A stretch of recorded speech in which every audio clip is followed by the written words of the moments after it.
खुलुमबाय स्टुडिअ दं आङो राकेश रामसेर बे समाव बिटिआरनि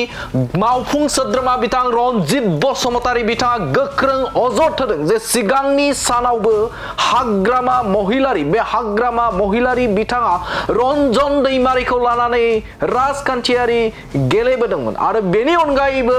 बिथां रन्जन दैमारिखौ लानानैनो बिथांनिनो बिनानाव अन्जलि दैमारियाबो हाग्रामा महिलारीजों थाफानानै बिथाङाबो राजखान्थियारि गेलेबोदों होननानै बाथ्रा बुंथिदों बिथां बिटिआरनि मावफुं सोद्रोमा रनजित बसुमतारी बिथाङा आरो बिथाङा बुंथिदों जे आथिखालावबो रन्जन दैमारिखौ लानानैनो राजखान्थियारि गेलेबाय दं होननानै बाथ्रा बुंथिदों बिथां रनजित बसुमतारी बिथाङा आरो बिथाङा रोखा बाथ्राखौ बुंथिदों जे बे समाव गोबां एनडिबिफोर जाय एनडिबिफोरा दिनैसिम जोबथेसालियाव दं बे जोबथेसालियाव थानांनाय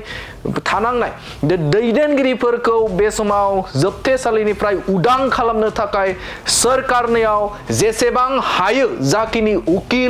उकिल हमनानै बिथांमोनखौ बखनायनि थाखाय बा एडभकेट हमनानै बिथांमोनखौ केस नांहोनो थाखाय आरो बिथांमोनखौ बखनो थाखाय जाखिनि खरसा बेखौ बिटिआर सोरखारनिफ्रायनो हरगासिनो दं आरो बिथांमोनखौ बे समाव सरकारि नारसिनथाय आरो नारसिनथायजोंनो बे समाव दिल्लीनिफ्राय एनआईए केसखौ बे समाव आसाम फारसे लाबोनो हाबाय होननानै बाथ्रा बुंथिदों बिटिआरनि मावफुं सोद्रोमा रनजित बसुमतारी बिथाङा आरो बिथाङा रोखा बाथ्राखौ बुंथिदों जे बे समाव रन्जन दैमारिनिफ्राय लानानै बारग' एनडिबिफोर बै एनडिबिफोरखौ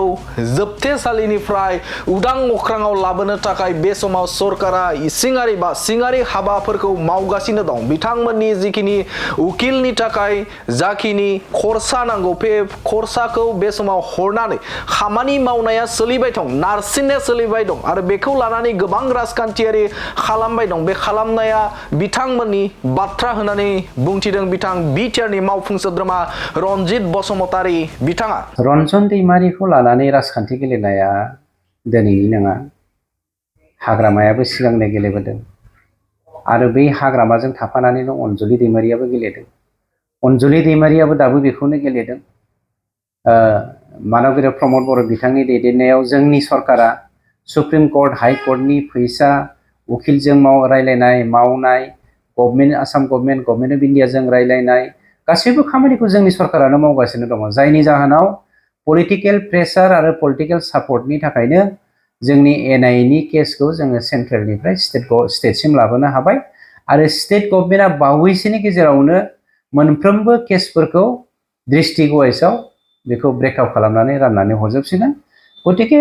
अपोजिशनाथ' बायदिसिना बुंखागोन जोंनाव मोनसे बाथ्राया सैथो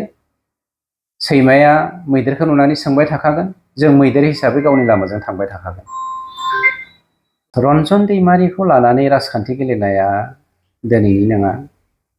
हाग्रामायाबो सिगांनो गेलेबोदों आरो बै हाग्रामाजों थाफानानैनो अन्जलि दैमारियाबो गेलेदों अन्जलि दैमारियाबो दाबो बेखौनो गेलेदों मानगेरिया प्रमद बर' बिथांनि दैदेननायाव जोंनि सरकारा सुप्रिम कर्ट हाइ कर्टनि फैसा उकिलजों रायलायनाय मावनाय आसाम गभर्नमेन्ट अफ इन्डियाजों रायलायनाय गासैबो खामानिखौ जोंनि सरकारानो मावगासिनो दङ जायनि जाहोनाव पलिटिकेल प्रेसार आरो पलिटिकेल सापर्टनि थाखायनो जोंनि एनआईएनि केसखौ जोङो सेन्ट्रेलनिफ्राय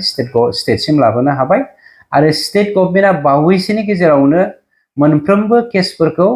डिस्ट्रिक्ट वाइजआव बेखौ ब्रेकआप खालामनानै राननानै हरजोबसिगोन गतिके अपोजिशनाथ' बायदिसिना बुंखागोन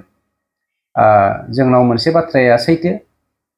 सैमाया मैदेरखौ नुनानै सोंबाय थाखागोन जों मैदेर हिसाबै गावनि लामाजों थांबाय थाखागोन